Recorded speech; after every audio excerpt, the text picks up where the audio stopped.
Ang araw ni Stella ay nagsisimula sa 4:00 ng umaga at nagtatapos sa 1:00 ng madaling araw.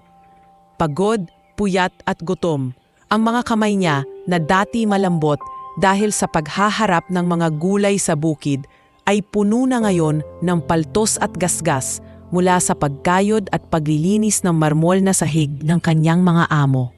Ang bawat sentimong kinikita niya ay hindi niya ginagastos sa sarili. Sa halip, ito ay buong pusong ipinapadala niya kay Aling Nena, ang tiyuhin ng kanyang yumaong ina na siyang nagtulak sa kanya na pumunta sa kabisera. Wala kang mapapala rito, Ella. Sa Maynila, kahit papaano, may magandang kinabukasan ka. Paulit-ulit na wika ni Aling Nena, kasabay ng pilit na pag-alis ni Stella sa probinsya. Hindi man niya maintindihan noon, sumunod siya. Ngayon, sa harap ng kanyang payat na salamin, naiintindihan niya ang bigat ng desisyon. Sa gitna ng kanyang pag-iisa, hinahagkan ni Stella ang tanging pamana ng kanyang ina, isang lumang pendant na yari sa pilak, may kakaibang disenyo at may nakaukit na inisyal na LV. Ito ang tanging alaala niya sa babaeng hindi niya halos nakilala. Sana, Ma, makita mo ako ngayon. Hindi ko man alam kung nasaan ka, pero sigurado ako, ginagawa ko ang lahat para maging matatag ako. Bulong niya sa sarili habang hinahaplos ang pendant. Ang ina ni Stella ay matagal nang nawala sa kanyang buhay.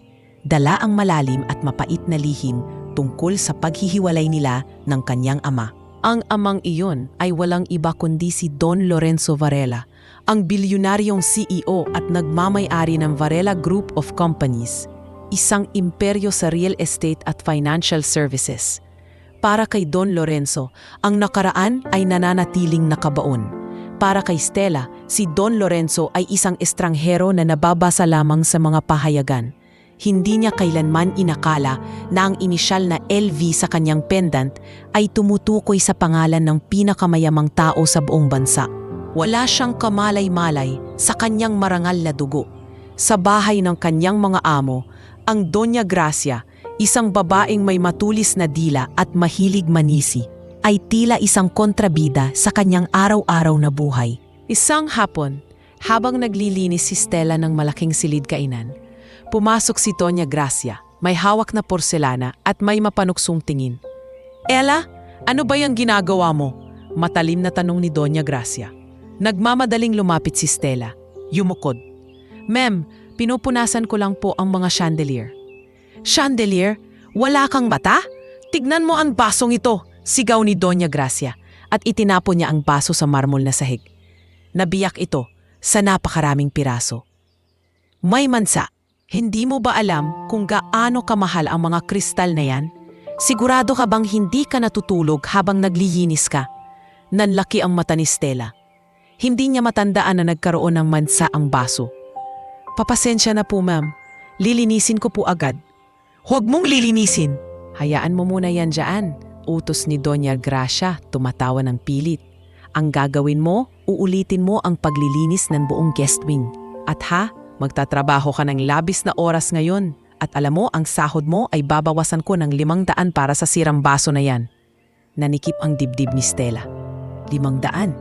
Katumbas na iyon ng isang araw niyang pagtatrabaho na kailangan niyang ipadala kay Aling Nena. Ngunit wala siyang nagawa kundi ang yumukod at tumango. "Masusunod po, ma'am." Nang umalis si Doña Gracia, dahan-dahang pinulot ni Stella ang mga basag na piraso ng kristal. Ang bawat sugat sa kanyang daliri ay tumatagos hanggang sa kanyang kaluluwa. Ang kalungkutan, ang pang-aapi at ang pagod ay tila hindi nagtatapos.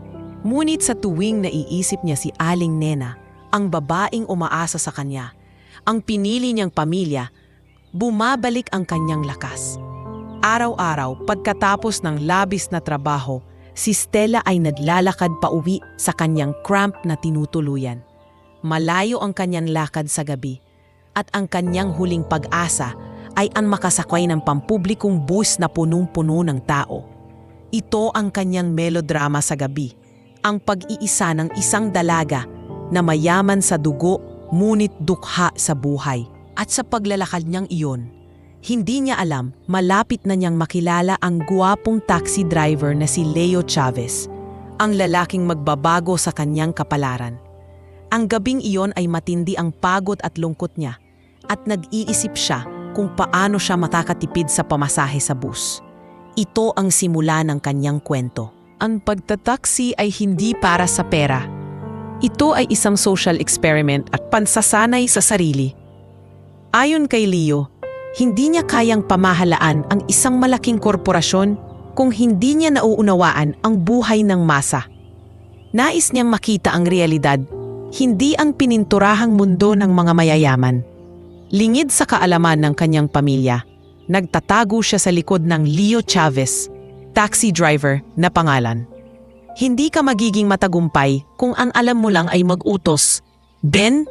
Paliwanag ni Leo minsan sa kanyang matapat na bodyguard, si Ben, na palaging nakabuntot sa kanya, nag-aalala sa kanyang kaligtasan. Sir, alam ko, pero sana man lang, huwag ninyo nang ituloy itong charade ninyo. Masyadong delikado, sagot ni Ben habang nakasakay sa isa pang taxi, disguised bilang isang pasahero.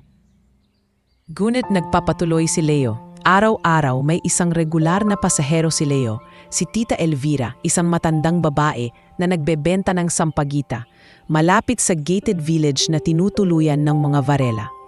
Si Tita Elvira ay may malalim na koneksyon sa komunidad ng mga kasambahay at madalas siyang nakikipagkwentuhan kay Stella na nagiging sanhi ng unti-unting pagkakakilala ni Leo sa katauhan ni Stella kahit hindi niya ito nakikita ng personal. Alam mo, iho, may isang batang babae akong nakikita doon, si Ella.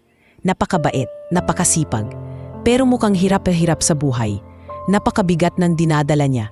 Kwento ni Tita Elvira habang binabayaran si Leo. Ang mga kwento ni Tita Elvira ang nagpatanim ng curiosity kay Leo. Ang kanyang tunay na ina, si Mrs. Sofia Chavez, ay isang socialite na gumugugol ng oras sa pagplano kung paano makukuha ang kontrol sa Varela Group. Para kay Sofia, ang experiment ni Leo ay isang nakakainis na pag-aaksaya ng oras. Anak, kailan mo ba titigilan ang katarantaduhan mo? May board meeting tayo bukas. Hindi ka dapat nagmamaneho ng taxi. Ikaw ay Chavez. Tandaan mo yan, ang papel mo ay tumulong na pabagsakin si Don Lorenzo. Matinis na wika ni Sofia sa telepono na laging nagagalit tuwing tumatawag kay Leo. Ma, kailangan kong gawin ito. Hindi ako papasok sa labanan na hindi ko alam ang tunay na kalaban at ang tunay na sitwasyon. Hayaan mo muna ako. Mariing sagot ni Leo. Ang totoo, ayaw na ayaw ni Leo sa drama at manipulasyon na nakapaligid sa kanilang pamilya. Nais niya ng legitimacy sa kanyang sarili. Sa gabi, pagkatapos ng shift niya bilang taxi driver, hindi natutulog si Leo. Sa kanyang apartment na malapit sa sentro ng Makati, na binayaran niya gamit ang sarili niyang ipon, nagsusunog siya ng kilay. Nag-aaral siya ng business management online, nagbabasa ng mga financial reports, at naghahanda para sa oras na formal siyang papasok sa kumpanya. Nais niyang makipaglaban kay Don Lorenzo, ngunit sa sarili niyang paraan, sa pamamagitan ng kaalaman at kasanayan, hindi sa lihim na pag-atake. Isang gabi, habang naglalakad siya sa isang madilim na eskinita papunta sa kanyang inupahang apartment, nahuli siya ni Ben na nagpapanggap na isang security guard. Sir, bakit po hindi ninyo ginagamit ang official car ninyo? Bakit naglalakad kayo? Bulong ni Ben. Shh, Ben. Kung gagamitin ko ang official car, hindi ko makikita ang totoong Maynila. Dito, nakikita ko ang hirap. Dito, naiintindihan ko kung bakit kailangan kong maging mahusay at matuwid na pinuno, sagot ni Leo. Seryoso ang mukha. Ang hindi alam ni Leo, ang kanyang mga galaw ay maingat na sinusundan, hindi lamang ni Ben, kundi pati na rin ang tauhan ni Sofia. Ang kanyang paglalaro bilang taxi driver ay naging lihim na banta sa plano ng kanyang ina. Patuloy siyang nagmamaneho, patuloy na nag-iikot, at sa bawat kanto, lumalaki ang kanyang pag-asa na matagpuan ang inspirasyon na kailangan niya. Isang bagay na hindi kayang bilhin ng pera. At sa gabing iyon, habang nag-iikot siya sa isang kanto sa Cubao, nakita niya ang isang pamilyar na figura. Isang dalaga na may nakayukong ulo at payat na katawan, nakasandal sa isang sirang bisikleta, naghihintay ng bus na hindi dumarating. Ang dalaga ay walang iba kundi si Stella. Ang pagkikita na ito ang magiging simula ng pagbabago at ang lihim na paglalakbay ni Leo ay magkakaroon ng di inaasahang destinasyon. Sa di kalayuan, dahan-dahang huminto ang taxi ni Leo Chavez. Nakita niya ang payat na figura ni Stella. Ang kanyang buhok ay nakadikit sa kanyang noo dahil sa ulan at may bakas ng pagod at kalungkutan sa kanyang mukha. Naalala niya ang mga kwento ni Tita Elvira at may hindi maipaliwanag na puwersa ang nagtulak sa kanya upang tumulong. Nag-doorbell si Leo. "Miss, mukhang nasiraan ka. Gusto mo bang sumakay? Libre na. Wala namang pasahero." Ang boses ni Leo ay malalim at mahinahon. Isang boses na hindi pangkaraniwang maririnig mula sa isang taxi driver. Biglang tumingala si Stella. Nagulat sa alok. Nakita niya ang gwapo at seryosong muka ni Leo. Ngunit dahil sa matinding pag-iingat at pagiging mahiyain niya, lalo na sa mga estranghero, bigla siyang tumanggi. "Ha, hindi na po. Salamat na lang po. Kaya ko na po itong lakarin. Malapit lang po ako." "Hindi mo kaya yan. Napakalakas ng ulan," pilit ni Leo. Ngunit nakita niya ang pag-aatubili ni Stella. Ayaw niyang pilitin, kaya't dahan-dahan siyang umalis. Ngunit pumagos sa kanya ang emosyon ni Stella. Kinabukasan, mas maaga siyang nag-ikot. Nakita niya si Stella sa parehong lugar, ngunit naghihintay na ito ng bus, dala ang kanyang sirang bisikleta. Ang linya ng bus ay napakahaba at tila imposibleng makasakay si Stella sa tamang oras. Nagmamadali si Stella dahil baka malate siya sa bahay ni Doña Gracia na siguradong magdudulot ng galit at bawas sa sahod. Huminto si Leo. "Miss, sige na, hatid na kita." "Kita mo, wala ng bus at mukhang nagmamadali ka na." Tiningnan ni Stella ang haba ng pila at ang mapilit na tingin ni Leo. Ayaw niyang malate. Lahat ng galaw niya ay may malaking epekto sa kanyang pangarap. Napilitan siyang sumakay. "Sige po, pero wala akong pera, sir. Hindi po ako magbabayad." "Wala yan. Sabi ko sa'yo libre na." Nakangiti si Leo at doon na nagsimula ang kanilang ritual. Araw-araw, sinasakay ni Leo si Stella ng libre. Mula sa pagiging estranghero, unti-unting nakikilala ni Leo ang busilak at simpleng pagkatao ni Stella. Nag-umpisa silang magkwentuhan tungkol sa simpleng niyang pangarap, sa pagmamahal niya sa lola niya, at sa paghihirap niya kay Doña Gracia. Sa loob ng 2 buwan, naging regular ang kanilang libreng sakay na iyon. Ang taxi ni Leo ay naging isang safe place para kay Stella at tanging oras niya upang makalimutan ang hiap ng buhay. Ngunit hindi niya alam na si Leo ay mayaman pala. Samantala, sa mansyon, ang buhay ni Stella ay lalo pang lumala. Si Doña Gracia, ang amo ni Stella, ay naging masungit at mapagmataas. Isang hapon, inakusahan niya si Stella ng pagnanakaw ng isang lumang panyo. "Hoy Stella, saan mo itinago ang panyo ko?" Sigaw ni Doña Gracia.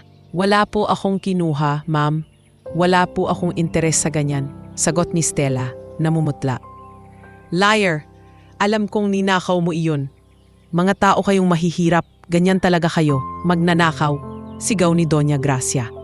Sa huli, pinilit si Stella na magtrabaho ng 5 oras na walang pahinga bilang parusa. Ang tanging pinupuntahan ni Stella para maglabas ng sama ng loob ay ang kanyang kaibigan, si Celia, isang waitress sa isang malapit na karinderya. Si Celia ang nagsisilbing tagapayo at tagapagpakalma niya. "Tigilan mo na yang Doña Gracia na yan. Umalis ka na riyan. Hindi ka katulong, kaibigan, isa kang tao." Galit na sabi ni Celia habang naglilinis sila ng mga mesa. "Hindi ko magagawa yan, Celia. Kailangan ko ang pera para kay Aling Nena. At saka may nagpapagaan ng loob ko." Si Leo, yung taxi driver. "Si Leo? Aba, baka may gusto sa'yo yan, ha? Bakit kanya libreng sinasakay araw-araw? Mag-ingat ka. Baka mayaman yan at nag-e-enjoy lang sa'yo." Mapanuksong wika ni Celia na nagbigay ng pagdududa kay Stella. Ang mga salita ni Celia ay tumimo sa isip ni Stella. Bakit nga ba siya pinapaboran ni Leo? Ito ba ay dahil naaawa siya? O dahil ba may iba siyang intensyon? Ngunit sa tuwing nakikita niya ang sinseridad sa mata ni Leo, napapawi ang kanyang pag-aalinlangan. Ngunit ang hindi pagbabayad ay naging lihim na pahirap sa kanyang kalooban at alam niyang kailangan niyang ihanda ang sarili sa anumang katotohanan na maaaring ibunyag ni Leo. Ngunit ang simpleng ugnayan na ito ay nagiging komplikado para kay Leo. Sa kabilang banda, nagsimulang maghinala ang kanyang ina, si Sofia Chavez. Nakakakuha siya ng mga reports mula sa kanyang mga tauhan na si Leo ay madalas na humihinto sa isang hindi kalidad na lugar para sa isang dalaga. Hindi ko maintindihan bakit kailangan niyang makisalamuha sa mga ordinaryong tao, lalo na sa isang probinsyana. Galit na sigaw ni Sofia sa kanyang assistant sa kanyang mamahaling opisina. Alamin mo kung sino ang babaeng iyan. Baka ginagamit lang niya ang anak ko para sa pera. Kung sino man yan, kailangan kong itigil ang kalokohang ito bago pa masira ang aming reputasyon at ang planong makuha ang Varela Group. Dahil sa pagkakaibigan nila ni Stella, nais ni Leo na mabawasan ang lihim niya sa pamamagitan ng pagiging matulungin sa ibang paraan. Isang hapon, habang nag-aabot ng sukli si Leo sa isang pasahero, sinubukan niyang palihim na maglagay ng 1,000 piso sa bag ni Stella. "Oh, para sa'yo Stella, pambayad sa mga gasolina ko. Sabi ko na sa'yo, gusto kong magbayad ka," sinabi ni Leo na pilit na nagpapalusot. Agad na naramdaman ni Stella ang kapal ng pera. Nagalit siya at nasaktan sa kilos ni Leo. "Hag na hag mong gagawin ulit yan, Leo. Hindi ako namamalimos. At kung gusto kong magbayad, ako ang magbibigay. Hindi ikaw ang maglalagay. Tanggapin mo yan." Mabilis niyan ibinalik ang pera. Dahil sa pagkapahiya niya, ang pagka-guilty ni Leo ay lalong lumaki. Upang bawiin ang pagkakamali niya, kinabukasan, si Stella ay nagdala ng isang maliit na handa, isang homemade na pandesal at kape na inihanda niya mula sa limitadong rasyon niya. "Para sa'yo, Leo. Salamat sa libreng sakay. Mas masarap yan kaysa sa pera," nakangiting sabi ni Stella na nadpagaan ng kalooban ni Leo. Ang simple at taos-pusong regalo ni Stella ay mas mahalaga pa sa lahat ng pera ni Leo. Ngunit ang mga salita ni Celia at ang sariling pagdududa ni Stella ay lalong lumaki. Nagsimula siyang magtanong sa sarili kung siya ba ay karapat-dapat sa kabutihan ni Leo.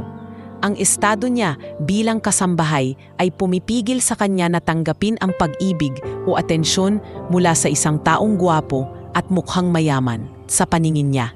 Naisip niya na baka nagiging sagabal na siya sa buhay ni Leo, lalo na kung ang pagtataksi ay libangan lang ni Leo. "Kailangan ko nang huminto. Ayokong maging pabigat sa kanya," bulong ni Stella kay Celia. Kaya't isang araw, nagdesisyon si Stella. Hindi siya naghintay sa kanyang regular na kanto. Naglakad siya ng 2 kilometro patungo sa bus terminal upang iwasan si Leo. Sinubukan niyang sirain ang kanilang ritual para hindi na siya makagulo sa buhay ni Leo at matapos na ang kanyang pag-asa sa isang imposibleng pag-ibig. Nang dumating si Leo sa regular na tagpuan, wala si Stella. Nag-alala siya at nang makalipas ang 3 araw na walang Stella, ang takot ay kumalat sa buong katawan ni Leo. Nawala ang kanyang inspirasyon at kaligayahan. Nawalan ng saysay ang kanyang social experiment. Sa gitna ng matinding pag-aalala, nagdesisyon si Leo. Huminto siya sa pagtataksi sa araw na iyon at pormal siyang nagpakita sa bahay ni Stella sa masikip na dormitoryo. Kailangan niyang hanapin si Stella. Nang makita niya si Stella na malungkot na naglalaban ng damit, ang puso ni Leo ay bumigat. "Stella, bakit ka nagiwas? Anong problema?" Nag-aalalang tanong ni Leo. "Leo, kailangan ko nang huminto. Tama na," malungkot na sagot ni Stella. "Bakit? Dahil ba hindi ako nagpabayad? O dahil ba may iba kang iniisip?"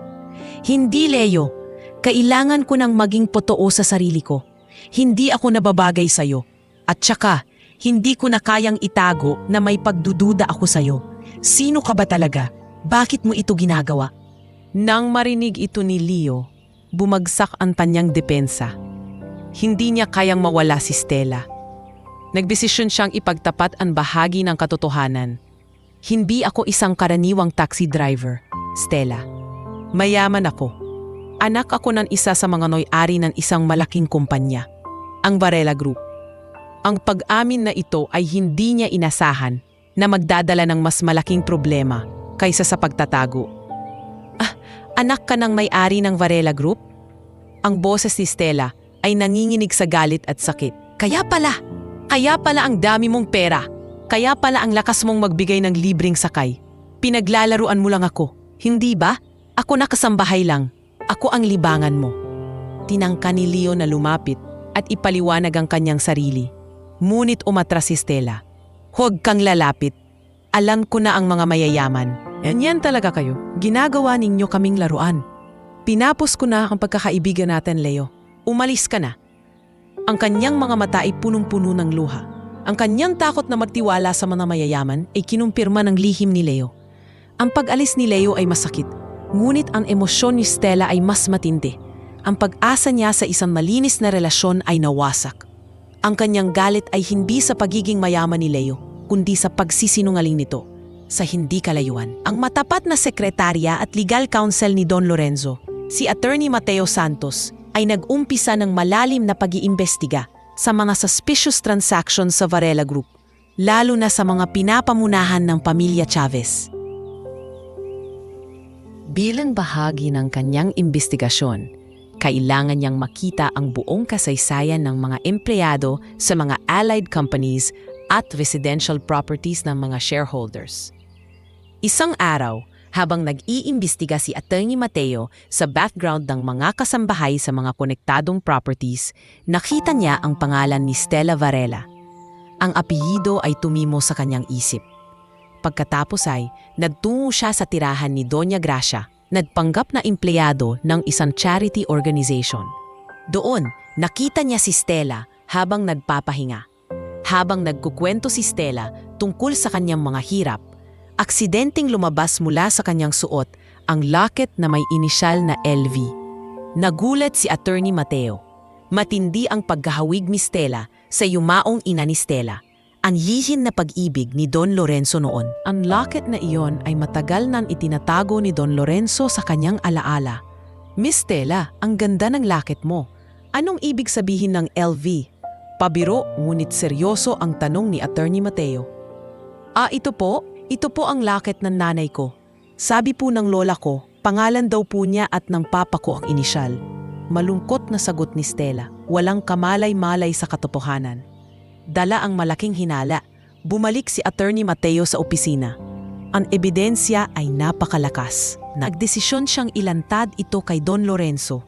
Samantala sa bahay ng mga Chavez, si Sofia ay galit na dalit nang malaman niya na si Leo ay tumigil sa pagtataksi at pumasok na sa financial department ng Varela Group. Hindi niya alam na ang dahilan ng pagpasok ni Leo ay si Stella. Sige, hayaan mo siya. Hayaan mo siyang magpakabait. Hindi niya alam, ang pagpasok niya sa Varela Group ay magiging instrumento ko para makita niya ang kawalan niya ng abilidad. Gumisi si Sofia at sinimulan niya ang lihim niyang pagmamaniobra sa financial reports ni Leo. Si Leo ay seryoso sa kanyang trabaho. Ngunit ang kanyang tangunahing motibasyon ay ang mapalapit ulit kay Stella. Umaasa siya na makita siya ulit sa opisina. Ngunit ang kawalan ni Stella ay nagpahirap sa kanyang emosyon. Isang malungkot na hapon, nakatanggap si Stella ng masamang balita. Si Aling Nena, ang kanyang tinuturing na lola, ay naospital dahil sa malubhang sakit sa bato. Kailangan niya ng malaking halaga para sa operasyon. Nawasak ang kanyang loob. Agad siyang nagmadaling pumunta kay Doña Gracia. Ma'am, pakiusap, kailangan ko po ng advance sa sahod ko. Ang lola ko po ay naospital at kailangan niya po ng pera. Nagmamakaawa si Stella. Ngunit si Doña Gracia ay walang puso. Advance? Wala. Hindi kita bibigyan. Ikaw ba ay naglalaban ng pera? Wala akong pakialam sa lola mo. Trabaho. Kung gusto mong magkapera, magtrabaho ka ng labis. Tinanggihan siya ni Doña Gracia. Dahil sa matinding desperasyon at kawalan ng pag-asa, ang kaso na ito ay magtutulak kay Stella sa isang madilim na desisyon. Ang kanyang pagkahirap ay mabiging instrumento ng kanyang pagbangon. Celia, kailangan kong makakuha ng malaking pera. Ngayon na, hindi ko kayang mawala si Aling Nena. Umiiyak na sabi ni Stella sa kanyang kaibigan. Si Celia, na nag-aalala sa emosyonal na kalagayan ni Stella, ay nagbigay ng masamang payo. May alam akong tao, Stella. Mga loan shark. Mabilis silang magbigay ng pera. Pero tandaan mo, napakalaki ng interes at delikado. Sa walang pag-aatubili, pumayag si Stella. Ang pang-ibig at pag-aalala niya kay Aling Nena ay lumamon sa kanyang pag-iisip. Ipinangutang niya ang kailangan niyang halaga para sa operasyon, nilagdaan ang malaking interes, at nangako sa sarili na magbabayad siya sa lalong madaling panahon. Upang matugunan ang utang at ang pangangailangan ni Aling Nena, napilitan siyang magtrabaho ng 2 trabaho, kasambahay sa umaga at server sa gabi sa isang fast food restaurant sa kabilang dulo ng Maynila. Isang gabi, habang abala si Stella sa paglilinis ng mga mesa sa fast food, pumasok si Leo Chavez. Si Leo ay nagtatrabaho na sa Varela Group, ngunit patuloy niyang hinahanap si Stella. Nang makita niya ito, lanikip ang kanyang dibdib. Ang prinsesa na pinakaiingatan niya ay nagtatrabaho sa 2 trabaho, malayo sa komportableng buhay na alam niyang karapat-dapat sa kanya. Stella, anong ginagawa mo rito? Bakit 2 ang trabaho mo? Nag-aalalang tanong ni Leo. Lumapit sa mesa ni Stella. Wala kang pakialam, Leo. Huwag kang magkunwari na nag-aalala ka. Matalim na sagot ni Stella. Pakiusap, hayaan mo akong tulungan ka. Magbigay ako ng pera. Hindi kong kailangan ng pera mo. Hindi mo ba narinig? Hindi ako laruan ng mga mayayaman. Kung gusto mong tumulong, umalis ka at kalimutan mo ako. Mariing sabi ni Stella at tuluyan siyang tumalikod. Sa kabila ng pagtanggi ni Stella, nag-imbestiga si Leo. Nalaman niya ang tungkol kay Aling Nena at ang mga utang ni Stella. Lalong lumaki ang kanyang galit sa sarili dahil sa pagsisinungaling niya noon. Samantala, ang undercover work ni Attorney Mateo Santos ay nagpatuloy. Nagdesisyon siyang sundan si Stella, patago, upang makumpirma ang hinala niya. Isang araw, habang naglalakad si Stella pauwi, aksidenteng nalaglag ang kanyang laket na may inisyal na LB. Mabilis itong pinulot ni Stella at itinago, ngunit nakita ito ni Attorney Mateo. Ang kumpirmasyon na ito ay sapat na. Agad na ni-report ni Attorney Mateo kay Don Lorenzo Varela ang lahat ng kanyang natuklasan. Ang apelyido, ang laket at ang malaking pagkahawig ni Stella sa yumaong ina. Sir, ako po ay sigurado. Si Stella Varela po ang anak ninyo. Ang laket na LV ay patunay. Seryosong sabi ni Attorney Mateo at ipinakita niya ang kopya ng litrato ni Stella. Si Don Lorenzo ay namutla. Ang kanyang nakaraang buhay ay bumalik sa kanya. Ang pag-ibig na itinago niya sa matagal na panahon ay nagbunga. Ang pagkakaroon niya ng anak ay isang lihim na nagulat sa kanya. Nag-umpisa siyang magtanong tungkol sa kalagayan ni Stella. Ang katotohanan na ang kanyang sariling dugo ay naghihirap, ay nagbigay sa kanya ng matinding sakit sa kalooban. Mateo, kailangan kong makita siya. Pero wag muna ngayon. Kailangan kong mag-imbestiga at kumpirmahin ang lahat. Gusto kong mag-DNA test ng patago, utos ni Don Lorenzo. Sa kabilang banda, si Sofia Chavez ay nakakuha rin ng impormasyon tungkol kay Stella. Sa tulong ng kanyang mga tauhan, nalaman niya ang buong pagkatao ni Stella, ang trabaho nito, ang utang at ang pagkahumaling ni Leo dito. Aba, isang kasambahay na may utang, ang perpekto kong instrumento. Ngumisi si Sofia. Inutusan niya ang kanyang tauhan na guluhin ang buhay ni Stella at piliting umalis ito sa Maynila at wag nang makialam sa buhay ni Leo. Isang gabi, habang naglalakad si Stella pauwi, hinarang siya ng 2 lalaki na tauhan ni Sofia. Ang pagsubok na ito ay magiging hudyat ng panganib. Miss Stella Varela, may mensahe kami sa iyo. Sabi ng isa sa mga lalaki, may mapanganib ng ngiti. Layuan mo na si Leo Chavez. Kung hindi, ang utang mo ay mabilis na lalaki at ang lola mo ay hindi magtatagal sa ospital. Ang pananakot na ito ay nagdulot ng matinding takot kay Stella. Ngunit ang katatagan niya ay hindi niya inalintana. Tumakbo siya, ngunit ang mga anino ni Sofia ay umaligid na sa kanyang buhay. Mateo, kailangan kong malaman ang katotohanan. Ang pagkakataon na ang dugo ko ay naghihirap sa labas ay hindi ko matatanggap. Seryosong sabi ni Don Lorenzo habang nakatitib sa luma at naka-frame na litrato ng ina ni Stella. Nagsimula siyang maghinala sa kanyang sarili at sa mga desisyon niya noon na nagdala ng malaking sakit sa kanyang anak at sa ina nito. Dahil sa pagpupursige ni Atty. Mateo, ipinakita niya kay Don Lorenzo ang lahat ng kanyang ebidensya mula sa locket na may LV na inisyal, ang pagkahawig ni Stella sa kanyang ina at ang kalagayan ni Stella. Sir, ang lihim na pag-iisa ni Stella ay hindi aksidente. Ito ay resulta ng nakaraan.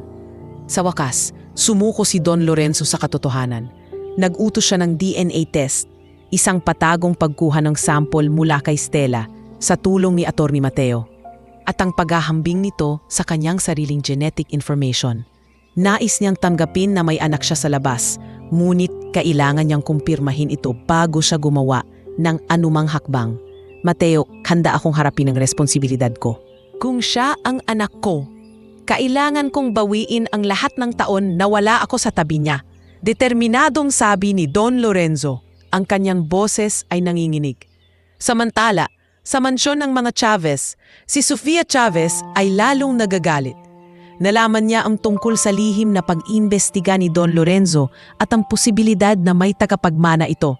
Para kay Sofia, ito ay isang malaking banta sa kanilang planong makuha ang kontrol sa Varela Group. Ang pagkawala ng kanilang kontrol ay imposibleng mangyari para sa kanya. Hindi ako papayan. Ang kumpanyang iyan ay dapat sa amin, hindi sa isang basura na kasambahay. Galit na sigaw ni Sofia sa kanyang tauhan. Inutusan niya ang kanyang mga tauhan na patayin si Stella. At sinabi niya na gawin itong mukhang aksidente. Isang hit and run habang naglalakad si Stella pauwi. Gawin ninyo agad, hindi ako magpapahintay. Wala nang makakapigil sa akin. Malamig na utos ni Sofia. Lingid sa kaalaman ni Sofia, si Leo na nagbabantay sa mga kilos ng kanyang ina at ng mga tauhan nito ay aksidenteng narinig ang kanilang malupit na plano sa isang lihim na pagpupulong sa bahay. Ang malamig na salita ni Sofia na papatayin si Stella ay nagpahinto sa paghinga ni Leo. Hindi ko hahayaan na saktan nila si Stella. Galit na bulong ni Leo sa kanyang sarili. Ang pag-ibig niya kay Stella ay mas matindi kaysa pagmamahal niya sa kanyang pamilya. Agad niyang tinawagan si Ben, ang kanyang matapat na bodyguard na sinusunod pa rin ang kanyang galaw. Nag-utos si Leo na sumunod sa lokasyon ni Stella at maghanda para sa anumang panganib. Nagdesisyon si Leo na iwan ang kanyang pamilya at ang lahat ng kanyang karangalan para iligtas si Stella. Mabilis siyang umalis sa mansyon ng mga Chavez, sakay ng kanyang sariling sasakyan. Hindi ko na kailangan ang kayamanan na nakabase sa kriminalidad.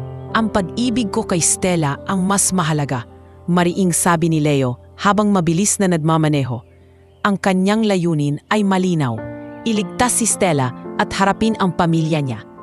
Ang pagkakataon na makita si Stella ay nagbigay sa kanya ng lakas upang labanan ang kanyang sariling dugo. Hindi ka na aalis pa rito, Stella Varela, malamig na sabi ng isa sa mga lalaki, may mapanganib na ngiti. Oras na para magbayad ka ng utang at tumigil sa pakikialam kay Leo Chavez. Sa saktong sandali ng matinding panganib, isang itim na sasakyan ang humito ng mabilis sa tabi nila. Agad na lumabas si Leo Chavez. Ang kanyang mga mata ay nag-aapoy sa galit at pag-aalala. Umalis kayo! Huwag ninyong saktan si Stella, sigaw ni Leo at hinarap niya ang mga tauhan ng kanyang ina. Nag-umpisa ang isang matinding labanan sa kalsada. Si Leo, kahit mayaman, ay sanay sa martial arts dahil sa kanyang private training. Ngunit dalawa ang kalaban niya at sila ay handang manakit. Habang naglalaban si Leo, isa sa mga tauhan ang sumuntok sa mukha niya, ngunit hindi siya nagpatinag. Leo, tumakas ka na! Huwag mo nang pakialaman ito, sigaw ni Stella habang umiiyak sa takot. Habang naguguluhan ang labanan, dumating si Ben, ang bodyguard ni Leo na nagmamaneho ng isang taxi at disguised pa rin. Agad na sumali si Ben sa labanan. Dahil sa dalawang biyestang kalaban, ang mga tauhan ni Sofia ay mabilis na natumba at tumakas. Ngunit hindi bago pa nasugatan si Stella. Sa gitna ng kaguluhan, aksidenteng nahulog si Stella at tumama ang kanyang ulo sa semento. Nawalan siya ng malay at ang kanyang damit ay napuno ng dugo mula sa maliit na sugat sa kanyang noo at mga galos sa katawan. "Stella! Stella! Gumising ka!" Nagpapanik si Leo. Dinampot si Stella at mabilis siyang isinugod sa pinakamalapit na ospital. Habang nasa emergency room si Stella, walang malay at nilalapatan ng lunas. Si Leo ay nakaupo sa tabi niya, hawak ang kanyang malamig na kamay. Ang takot na mawala si Stella ay mas matindi pa sa labanan na pinagdaanan niya. "Stella, patawarin mo ako. Patawarin mo ako sa pagsisinungaling. Hindi ko sinasadya. Hindi ko kaya na wala ka sa buhay ko. Mahal na mahal kita, Stella Varela. Kahit kasambahay ka pa, ikaw ang buhay ko. Huwag mo akong iwan." Umiiyak na bulong ni Leo at ipinagtapat niya ang kanyang pag-ibig sa isang babaeng walang malay. Sa hindi kalayuan, sa opisina ni Attorney Mateo Santos, ang DNA test results ay dumating. Ang kumpirmasyon ay malinaw at walang duda. Positibo. Si Stella Varela ay tunay nga anak ni Don Lorenzo Varela. Agad na isinugod ni Attorney Mateo ang resulta kay Don Lorenzo. Nang makita ni Don Lorenzo ang papel, nahimatay siya sa pag-aalala at saya. Nang magising siya, nagmamadali siyang pumunta sa hospital. Nang makita ni Don Lorenzo ang kanyang anak na walang malay at nasugatan, ang kanyang matinding sakit ay bumagsak. Tumulo ang kanyang luha, ang luha ng pagkakasala at pagsisisi. "Stella, anak ko," bulong ni Don Lorenzo. Habang nakatitig kay Stella, hindi nagtagal. Dumating si Sofia Chavez sa hospital. Sinusundan si Leo. Nagalit siya nang makita niya si Don Lorenzo at si Leo na nag-aalala kay Stella. "Ano ba itong drama na ito, Leo? Umalis na tayo rito. Wala tayong pakialam sa kasambahay na yan," matinis na sabi ni Sofia. Ngunit si Leo ay galit na hinarap ang kanyang ina. "Tama na, ma. Aaminin ko na. Narinig ko ang plano mo. Kontrolado mo ang buhay ko. Ayoko na sa kayamanan ninyo." Dahil sa matinding emosyon at pagkadiskubre sa kanyang lihim, nagkulap si Sofia. Sa kanyang huling pag-aalala, umamin siya kay Leo. "Hindi ako ang biological mother mo, Leo. Inampun ka namin. Ginawa lang kita instrumento para sa kumpanya." Ang pag-amin na ito ay kumumpleto sa trahedya ng gabing iyon. Ang unang muka na kanyang nakita ay ang mukha ni Leo, na nakatulog habang hawak ang kanyang kamay. Ang pangalawa ay ang mukha ni Don Lorenzo Varela, na nakaupo sa tabi ng kama. Ang kanyang mga mata ay punong-puno ng luha at pagsisisi. "Sino po kayo?" Mahina at naguguluhan na tanong ni Stella. Si Don Lorenzo ay lumapit. Hinalikan ang noo ni Stella at umiiyak na nagpaliwanag. "Ako ang papa mo, Stella. Ako si Lorenzo Varela. Ang DNA test ay nagpapatunay na ikaw ang anak ko." Nanlaki ang mga mata ni Stella. Ang pangalan na Elvid sa kanyang locket, ang bilyonaryong CEO na madalas niyang nakikita sa pahayagan, ay ang kanyang tunay na ama. Ang bigat ng katotohanan ay masakit para sa kanya. "Ha? Hindi! Nagsisinungaling kayo! Ang nanay ko! Wala akong ama!" Galit at matindi ang pagtanggi ni Stella. Hindi niya matanggap na ang taong ito, na mayaman at makapangyarihan, ay pinabayaan siyang magdusa bilang kasambahay. Si Leo, na nagising dahil sa sigaw ni Stella, ay agad na lumapit. Hinawakan nga ang kamay ni Stella at hinarap si Don Lorenzo. "Hayaan mo muna siya, sir. Nahihiya siya. Masakit ang katotohanan para sa kanya." Dahil sa tuloy-tuloy na pag-aalaga ni Leo at ang sinseridad niya, unti-unting lumambot ang puso ni Stella. Ipinagtanggol ni Leo ang kanyang sarili at si Don Lorenzo. Ipinaliwanag niya na hindi alam ni Don Lorenzo ang pag-iral niya dahil sa masalimuot na nakaraan nito sa kanyang ina. Sa huli, sa tulong ni Leo at ni Attorney Mateo, tinanggap ni Stella ang katotohanan na si Don Lorenzo ang kanyang ama. Papa, sana nandyan ka sa lahat ng paghihirap ko." Umiiyak na sabi ni Stella at niyakap niya si Don Lorenzo. Ang luha ng pagsisisi ni Don Lorenzo ay tuloy-tuloy na dumaloy. Samantala, sa pulong ng mga direktor ng Varela Group, si Sofia Chavez at ang kanyang mga tauhan ay isinailalim sa judicial process. Ang mabilis na aksyon ni Attorney Mateo at ang patotoo ni Leo tungkol sa plano ni Sofia na patayin si Stella ay sapat na ebidensya. Sinampahan sila ng kaso dahil sa attempted murder at fraudulent activities sa kumpanya. Nawala ang karangalan ng pamilya Chavez at pansamantalang nakulong si Sofia. Pagkatapos ng rehabilitation ni Stella, nagdesisyon si Don Lorenzo na formal na ipakilala si Stella bilang tagapagmana ng Varela Group. Inihanda niya ang lahat ng legal na dokumento para ilipat ang kontrol kay Stella. Ngunit nagtataka si Don Lorenzo. Si Stella ay tumanggi. Hindi, Papa. Hindi ko tatanggapin ang posisyon na hindi ko pinaghirapan. Ang kayamanan na dumating sa isang iglap ay madaling mawala. Gusto kong matuto, Papa. Gusto kong maging karapat-dapat sa apelydo ko. Ayokong tawagin na sugar baby o gold digger. Gusto kong mag-umpisa mula sa ibaba. Matapang na sabi ni Stella. Ang desisyon ni Stella ay nagpakita ng kanyang karakter at kakaibang katatagan. Hinangaan siya ni Don Lorenzo at suportado siya ni Leo. Nag-umpisa si Stella ng masusing pag-aaral sa negosyo. In-enroll siya ni Don Lorenzo sa isang prestihiyosong universidad para kumuha ng business management. Sa unang pagkakataon sa kanyang buhay, si Stella ay may pag-asa at may pamilya. Ang pagiging anak ng bilyonaryo ay hindi niya ginamit para sa karangyaan, kundi para sa pagbabago at pag-aaral. Pinilit niya ang sarili na maging responsable at handa sa kanyang bagong buhay, kasama si Leo na palaging sumusuporta sa kanya. Ang mga numero ay hindi nagsisinungaling, Papa. Kailangan kong maunawaan ang bawat financial report. Seryosong sabi ni Stella kay Don Lorenzo habang nagre-review sila ng mga case study. Ang kanyang intensyon ay malinaw. Gamitin ang kayamanan hindi para sa sarili kundi para sa pagtulong sa mga kapuspalad.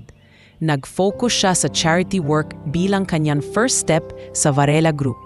Nagtatag ng mga feeding programs at educational funds para sa mga mahihirap.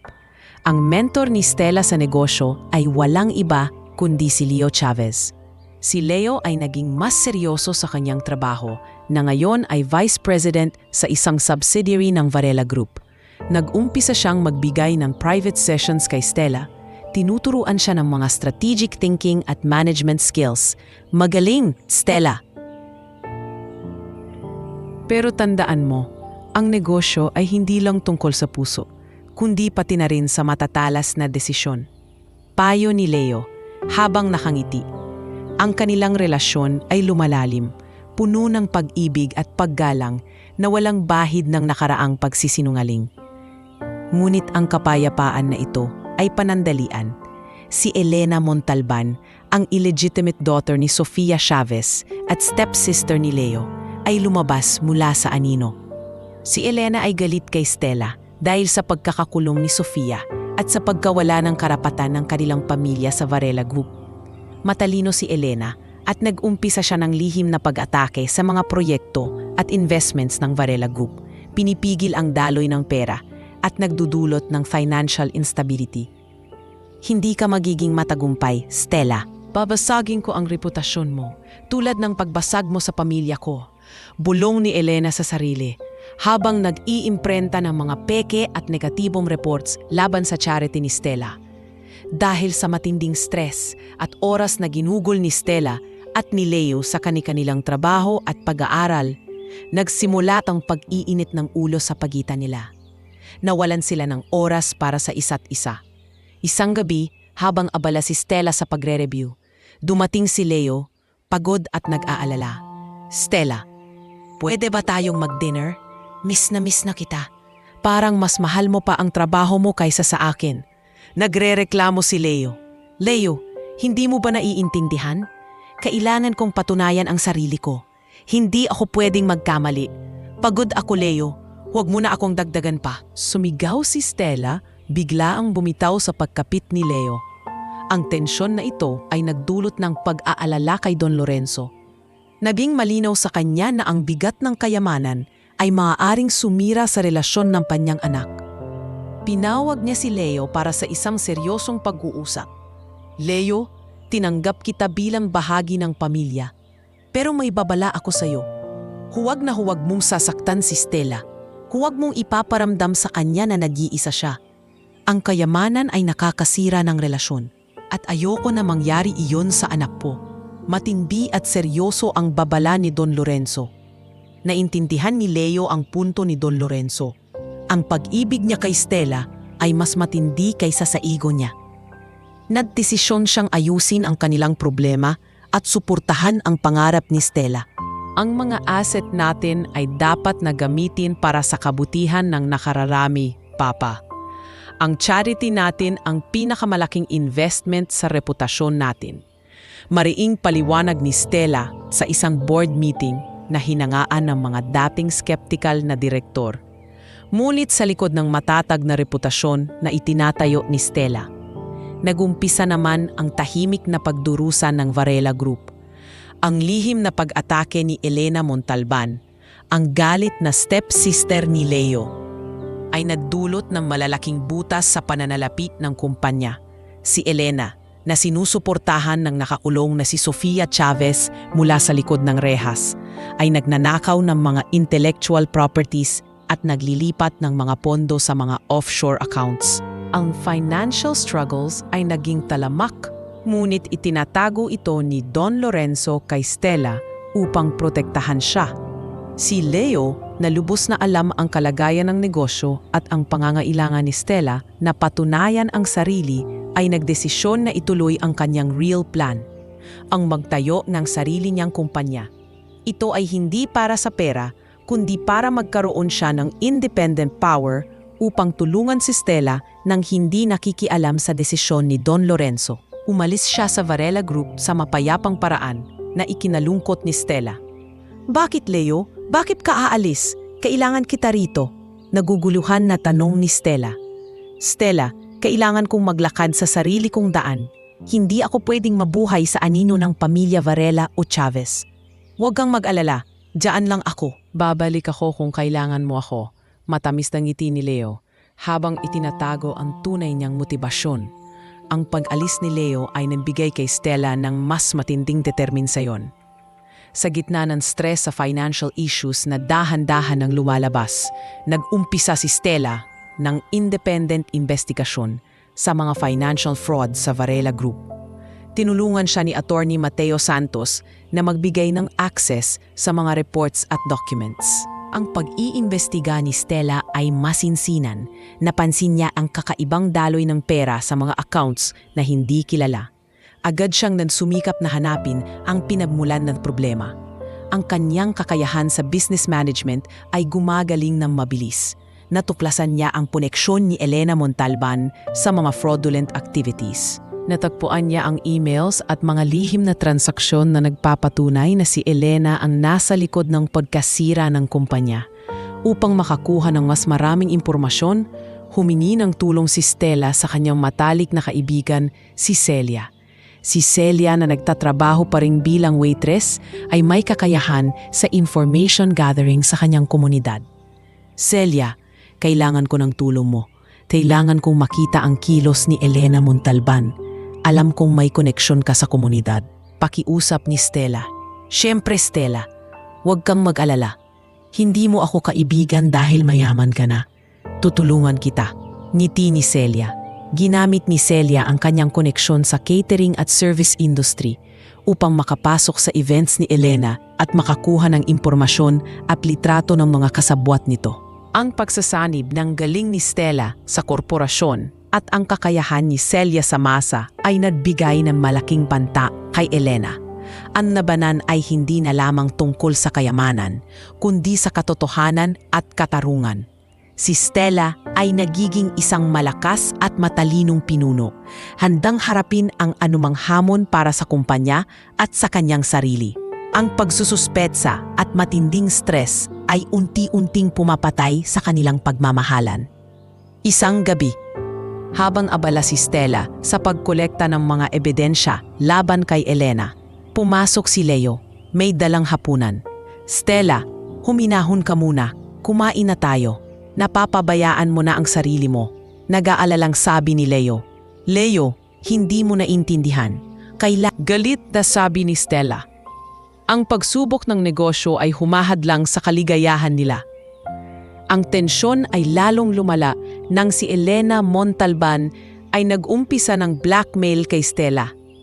Nakakuha si Elena ng nakakahiya na impormasyon tungkol sa nakaraan ng yumaong ina ni Stella, na ginamit niya para piliting si Stella na ibigay ang financial records ng Varela Group upang makumpleto niya ang kanyang pag-atake. Kung ayaw mong ilabas ko ang masasamang sikreto ng nanay mo sa publiko, ibigay mo sa akin ang buong kontrol sa kumpanya. Matapang na hamon ni Elena sa telepono. Ang blackmail na ito ay nagdulot ng matinding stress kay Don Lorenzo. Ang pakikipaglaban sa sarili niyang anak at ang pangamba sa reputasyon ni Stella ay nagpahina sa kanyang kalusugan. Nagkasakit siya, isang malubhang kondisyon sa puso. Dahil sa kanyang pagkakasakit, pinilit ni si Stella na tanggapin na ang buong kontrol sa kumpanya. Isinasantabi ang pagtutol ni Stella. Stella, wala na akong panahon. Kailangan mong iligtas ang kumpanya. Wala na akong tiwala sa iba. Ikaw lang ang pag-asa ko. Umiiyak na pakiusap ni Don Lorenzo mula sa kanyang hospital bed. Samantala, si Leo na alam ang financial struggles ng Varela Group ay nagdesisyon na makialam.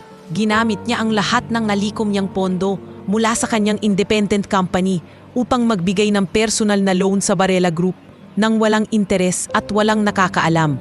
Inilagay niya ang lahat ng kanyang pag-asa sa pag-ibig niya kay Stella. Sinubukan niyang ipaliwanag ang kanyang tunay na motibasyon kay Stella. Ngunit si Stella ay lubos na galit at nakatuon sa problema. Akala niya ang biglang pag-alis ni Leo sa Varela Group ay isang uri ng pagtatraidor. Leo, huwag kang magkunwari na nag-aalala ka. Pinili mong umalis sa kumpanya at ngayon bigla kang magpapautang. Ano ito? Kawawa? Gusto mo ba lang na maging tagapagligtas ko ulitin? Galit na sigaw ni Stella dahil sa sobrang stress at pagtatampo. Inasad ni Stella ang huling pag-asa ni Leo. Sa gitna ng kanilang matinding pag-away, inamin niya ang salitang ayaw marinig ni Leo. Hindi na kita mahal, Leo. Ang pag-ibig ko ay nawala na dahil sa mga sikreto mo at pagtatago. Tapos na tayo. Ang mga salita ni Stella ay tumimo sa puso ni Leo at tuluyan siyang umalis. Ang pag-ibig nila ay nasubok at tuluyan nang nagwakas. Isang madilim na bahagi ng kanilang melodrama. Sa gitna ng krisis, nagdesisyon si Stella na harapin si Elena Montalban. Tinawag niya si Elena sa isang pribadong meeting sa boardroom ng Varela Group. Si Stella, suot ang isang makapangyarihang business suit, ay nagpakita ng matinding lakas at karunungan. Elena, tama na. Alam ko na ang lahat, malamig at matapang na pahayag ni Stella. Ipinakita ni Stella ang mga ebidensya na nakalap niya, ang mga financial records, ang mga email na nagpapatunay ng pagsisinungaling ni Elena, at ang koneksyon nito kay Sofia Chavez sa likod ng rehas. Hindi mo kayang patunayan iyan. Gawa-gawa mo lang yan. Ang dugo mo ay marumi. Hinding-hindi ako magpapatalo sa isang dating kasambahay. Galit na sigaw ni Elena. Ngunit ang takot sa kanyang mga mata ay hindi maikakaila. Ang katotohanan ay nasa papel, Elena. Ito ang katapusan mo. Mariing sabi ni Stella. Ngunit ang matinding stress at ang emosyonal na sakit mula sa paghihiwalay nila ni Leo ay bumawi kay Stella. Pagkatapos ng engkwentro nila ni Elena, habang nag-iisa siya sa kanyang opisina, naramdaman niya ang matinding sakit sa ulo. Ang overworking at ang kawalan ng pahinga ay nagbigay ng malaking epekto sa kanyang kalusugan. Nag-collapse si Stella at mabilis siyang isinugod sa ospital at ang kanyang kalagayan ay naging malubha. Nang malaman ni Don Lorenzo ang kalagayan ni Stella, lubos siyang nasaktan. Naramdaman niya na ang lahat ng paghihirap ni Stella ay dulot ng kanyang pagkakasala noong nakaraan. Nagdesisyon siya na umamin sa lahat ng kanyang mga kasalanan kay Stella at sa publiko. Ang pagkakamali niya sa pagpabaya sa ina ni Stella at ang lihim na pagkakaroon ng anak. Sa tabi ng hospital bed ni Stella na walang malay, si Don Lorenzo ay umiiyak at nagmamakaawa. Anak, patawarin mo ako. Ako ang may kasalanan ng lahat ng paghihirap mo. Ako ang nagdulot ng gulo sa buhay mo. Huwag mo akong iwan. Anak, kailangan ko ng pagkakataon na bumawi. Samantala, sa kabilang dako, si Leo ay hindi nakatulog mula nang maghiwalay sila ni Stella. Lihim siyang nagbabantay sa mga kilos ni Elena. Aksidenteng narinig niya ang pag-uusap ni Elena at ng kanyang abogado sa isang restaurant. kung saan ibinunyag ni Elena ang lahat ng lihim ng kanyang pag-atake at ang plano niyang tumakas sa bansa. Nang malaman ni Leo ang panganib na kinakaharap ni Stella, agad siyang kumilos. Nagdesisyon siyang protektahan si Stella at ilantad si Elena. Ginamit niya ang kanyang mga koneksyon sa legal na aspeto at nag-umpisa ng legal battle laban kay Elena. Hindi ko hahayaan na sirain niya ang buhay ni Stella. Kahit hiwanay kami, ipagtatanggol ko siya. Matapang na pahayag ni Leo kay Attorney Mateo Santos. Si Leo, na nagpakita ng walang hanggang pag-ibig at proteksyon para kay Stella, ay tuluyan nang nagbago. Ang kanyang desisyon na labanan si Elena ay nagpapatunay na ang pag-ibig niya ay mas matindi kaysa sa kayamanan. Ang labanan ay nag-umpisa. Ang legal battle ni Leo laban kay Elena, isang pagtatapos sa madilim na yugto ng kanilang istorya. Ang pag-ibig ni Leo ay nagbigay ng malaking impact kay Stella. Nagsimula siyang makaramdam ng matinding pagsisisi sa mga masasakit na salitang sinabi niya. Nagdesisyon siyang magpakumbaba at humingi ng tawad kay Leo. Isang hapon, habang abala si Leo sa paghaharap ng ebidensya laban kay Elena, lumapit si Stella. Nakikita sa mukha ni Leo ang pagod, ngunit ang sinseridad ay nananatili. Leo, patawarin mo ako. Umiiyak na sabi ni Stella. Hindi ko nakita ang tunay na puso mo. Inakala kong inabandona mo ako.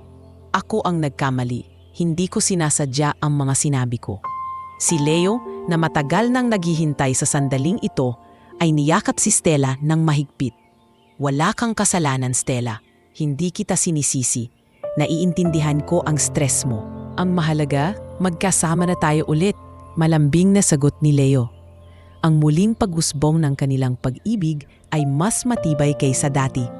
Dahil sa matinding pangangailangan at tiwala ni Don Lorenzo, nag-umpisa si Leo na magtrabaho ulit sa Varela Group, ngunit sa mas mataas na posisyon. Siya ay naging COO, Chief Operating Officer, direktang katulong ni Stella. Sa kanyang pagbabalik, inulungan niya si Stella sa pagre-restore ng financial stability ng kumpanya at pag-reorganize ng management. Ang legal battle ni Leo laban kay Elena Montalban ay naging matagumpay. Nahuli at nakulong si Elena dahil sa mga kasalanan niya sa financial fraud. Sa pagkakakulong ni Elena, natapos ang financial struggles ng Varela Group at unti-unting bumalik ang tiwala ng publiko sa kumpanya. Matapos ang labanan, si Don Lorenzo ay nagdesisyon na magretiro sa negosyo upang ituon ang kanyang oras sa pagpapabuti ng kanyang kalusugan at pag-aalaga kay Stella. Ibinigay niya ang buong kontrol ng Varela Group kay Stella na ngayon ay handa na at may karunungan na mamuno. Ikaw na ang magpatuloy ng legacy natin, anak. Mas mahusay ka pa sa akin, mayabang na ngiti ni Don Lorenzo. Ang tagumpay ni Stella at ang katapusan ng krisis ay nagbigay ng matinding kasiyahan kay Leo. Nag-umpisa sila ulit ng seryosong relasyon, walang lihim at walang pagtatago. Nagdesisyon silang magpakasal, isang pagtatapos sa kanilang melodrama at simula ng kanilang fairy tale. Ormal na nag-propose si Leo kay Stella sa lugar kung saan niya ito unang nakita. Ang gilid ng kalsada na punong-puno ng kahirapan. Isang simbolo ng kanilang pag-ibig na lumabas mula sa simple at mapagpakumbabang simula. Stella Varela, mahal na mahal kita. Pakakasalan mo ba ang dating taxi driver na ito? Nakangiti at umiiyak na tanong ni Leo.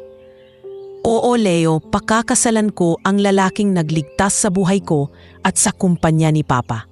Masayang sagot ni Stella. Ang kanilang kasal ay magaganap sa simbahan. Isang pangako ng walang hanggang pag-ibig sa harap ng Diyos. Ang simbahan ay punong-puno ng mga mayayamang bisita at mga matataas na opisyal ng gobyerno. Ang balita ng kanilang pag-iibigan ay naging inspirasyon sa marami, na nagpapakita na ang pag-ibig ay walang pinipiling estado sa buhay. Ang simpleng kasambahay na si Stella ay nagbalik sa pagiging reyna ng tadhana niya. Ang maid of honor ni Stella ay walang iba kundi si Celia, ang kanyang matalik na kaibigan na waitress na tumulong sa kanya sa pag-imbestiga. Ang pagkakataong ito ay naging daan para kay Celia na makita ang sarili niyang potensyal. Dahil sa exposure niya sa business world at sa pagtutulak ni Stella, nag-umpisa siyang maging seryoso sa kanyang career. Nag-aaral ng part-time at nagbabalak na magtayo ng sariling catering business. Sa di inaasahang pagkakataon, si Sofia Chavez ay nakalabas ng kulungan sa ilalim ng conditional parole. Ang una niyang ginawa ay pumunta sa kasal, nagbabalak na guluhin ang seremonya at sirain ang kasal ni Stella at ni Leo. Nakarating siya sa simbahan, nakadisguise bilang isang ordinaryong bisita. Hindi ako papayag. Hindi dapat ikasal ang anak ko sa basura na yan. Bulong ni Sofia sa sarili. Galit ang mukha. Ngunit si Ben, ang bodyguard ni Leo, na nagbabantay sa paligid, ay agad na nakilala si Sofia. Mabilis siyang kumilos at hinarang si Sofia at inilayo ito mula sa seremonya. Nabigo si Sofia na guluhin ang kasal at napilitan siyang umalis nang walang nangyari. Ang kasal ay naging perpekto. Si Don Lorenzo, na masaya at malusog na ngayon, ay nagbigay ng malaking donasyon sa charity work ni Stella bilang regalo sa kanilang kasal. Ang kanyang kilos ay nagpakita ng tunay na pagbabago sa kanyang pagkatao, mula sa isang matigas na CEO tungo sa isang mapagmahal na ama at philanthropist. Sa kanyang speech, si Don Lorenzo ay nagbiro, "Hindi ko akalain na ang anak ko ay magpapakasal sa isang dating taxi driver. Ngunit nakita ko ang tunay na puso ni Leo. Mas mahalaga iyon sa lahat ng kayamanan ko." Ang tawanan ng mga bisita ay umalingaw-ngaw. Pagkatapos ng seremonya, ang honeymoon ni Stella at ni Leo ay sa Europa. Naglakbay sila sa iba't ibang lugar. Ginugugol ang kanilang oras sa pagmamahalan at pagpaplano ng kanilang kinabukasan. Sa ilalim ng mga bituin sa Paris, ipinangako nila sa isa't isa na hindi na sila maghihiwalay at patuloy silang magiging tapat sa isa't isa, anuman ang pagsubok. Leo, salamat sa lahat. Ikaw ang patunay na ang pag-ibig ay hindi nakikita sa estado ng buhay. Malambing na bulong ni Stella. At ikaw, Stella, ang patunay na ang totoong reyna ay nagsisimula sa pagpapakumbaba. Sagot ni Leo. Ang kanilang pag-iibigan ay naging isang tunay na inspirasyon. Sa negosyo, si Stella ay lalo pang naging matagumpay. Bilang CEO ng Varela Group, pinatunayan niya ang kanyang abilidad na pamahalaan ang malaking korporasyon. Ang kanyang pagiging maagpakumbaba at seryoso sa trabaho ay nagdulot ng malaking paggalang mula sa kaniyang mga empleyado at kasamahan sa industriya. Ipinakita niya na ang dugo ng Varela ay may tunay na halaga at hindi nakikita sa estado ng buhay. Si Leo naman ay naging mas abala at mas matagumpay na businessman. Ang kanyang sariling kumpanya na itinayo niya noon para protektahan si Stella ay lumago at naging isa sa mga leading firms sa teknolohiya. Ginamit niya ang kanyang posisyon at kayamanan para suportahan ang misyon ni Stella. Nanatili siyang COO ng Varela Group, katulong ni Stella, ngunit ang focus niya ay sa kanyang sariling negosyo at pamilya. Bilang pasasalamat sa kanilang pinagmulan at kanilang tagumpay, nag-umpisa sila ng charity foundation na naglalayong tulungan ang mga mahihirap na taxi driver at kasambahay na tulad ni Stella noon. Binigyan nila ng educational funds at livelihood programs ang mga karapat-dapat na individual. Ginamit nila ang kanyang kwento bilang inspirasyon at liwanag. Dapat lagi nating tandaan kung saan tayo nanggaling, Leo. Huwag tayong malilimot sa mga taong nangangailangan ng tulong. Paalala ni Stella kay Leo habang nakangiti at nakatitig kay Lorenza. Masayang-masaya si Don Lorenzo sa kanyang bagong role bilang lolo. Ang oras na hindi niya naibigay kay Stella noon ay binabayaran niya kay Lorenza. Wala na siyang pakialam sa negosyo at nag-umpisa siyang maging lolo sa full-time basis. Lagi siyang nasa bahay, naglalaro at nag-aalaga kay Lorenza. Ang buhay ay mas masaya pala kung kasama mo ang pamilya. Salamat sa inyo, mga anak. Bulong ni Don Lorenzo kay Stella at Leo. Ang masayang pagbabago na ito ay hindi nakalimot kay Aling Nena. Naligayahan siya sa tagumpay ni Stella at sa pagiging isang mapagmahal na ina. Tinanggap niya ang alok ni Stella na posisyon bilang personal chef ng pamilya. Nagbibigay sa kanila ng tradisyonal at simple na pagkain na nagpapaalala kay Stella ng kanyang probinsya. Ito ang pinakamasarap na pansit na nalasahan ko, Aling Nena. Salamat sa pagmamahal na ibinibigay mo, nakangiting sabi ni Leo. Ang bagong simula ng pamilya nila Stella at Leo ay punong-puno ng pag-ibig, tagumpay at pagpapakumbaba. Ipinakita nila na ang melodrama ng kahirapan ay magwawakas sa tagumpay kung may tunay na puso at determinasyon. Ang charity foundation ni Stella, ang Varela Cares, ay naging matagumpay at lumawak ang abot. Hindi na lang ito nakatuon sa mga kasambahay at taxi driver, kundi pati na rin sa mga pamilyang nawala ng pag-asa sa probinsya, lalo na sa pinanggalingan ni Stella. Aktibo nilang itinaguyod ang edukasyon at kalusugan, nakatulong sa libu-libong tao na makabangon at magkaroon ng mas magandang buhay. Ang legacy ni Stella ay nakatatak na sa puso ng masa. Ang bawat sentimo na ibinibigay natin ay pag-asa para sa iba. Huwag nating kalimutan ang tunay na misyon natin. Paalala ni Stella sa board ng foundation. Sa di naasahang pagkakataon, si Sofia Chavez, na tapos na sa kanyang sentensya at nagbago na, ay nagpakumbaba. Lumapit siya kay Stella at Leo, hindi para makipag-away o makipag-agawan ng yaman, kundi para humingi ng tawad at nakiusap na maging bahagi ng buhay ni Lorenza. Naging malinaw kay Stella na ang pagbabago ni Sofia ay tunay at taos-puso. Stella, patawarin mo ako sa lahat ng kasamaan ko. Alam kong wala akong karapatan, pero gusto ko lang makita si Lorenza at makabawi man lang kahit konti sa pagkakamali ko kay Leo at sayo. Umiiyak na pakiusap ni Sofia. Dahil sa puso ni Stella, tinanggap niya si Sofia. Nagbigay sa kanya ng pagkakataon na maging lola kay Lorenza sa ilalim ng mahigpit na kondisyon na hindi siya makikialam sa negosyo o magbabalik sa kanyang dating gawi. Ang pagpapatawad ni Stella ay nagpatunay ng kanyang kahandaan na iwan na ang nakaraan at mag-focus sa kinabukasan. Si Celia, ang matalik na kaibigan ni Stella, ay nag-umpisa ng sarili niyang catering business, isang matagumpay na small enterprise na sumusuporta sa mga charity events ng Varela Group. Tinulungan siya ni Stella sa capital at marketing, ngunit si Celia mismo ang nagsikap na patunayan ang sarili. Sino ang mag-aakala? Dati naglilinis tayo ng mesa, ngayon ako na ang nagsiserve sa mga CEO. Masayang tawa ni Celia kay Stella. Si Stella at Leo ay nanatiling masaya at nagmamahalan. Ang kanilang pag-ibig ay hindi kailanman nagbago mula nang mag-umpisa ito sa loob ng isang taxi. Nakatira sila sa isang simple at eleganteng bahay, malayo sa sobrang karangyaan ng mansyon ni Don Lorenzo. Tinuturuan si Lorenza ng halaga ng pagpapakumbaba at kasipagan. Ipinakita nila sa mundo na ang pag-ibig ay walang pinipiling estado, mula sa taxi driver at kasambahay tungo sa CEO at successful businessman. Ang kanilang kwento ay nagwakas sa walang hanggang kaligayahan, nag-iwan ng marka na ang tunay na kayamanan ay nakikita sa puso, hindi sa bank account. Ang melodrama ay nagwakas na sa pagtagumpay ng pag-ibig.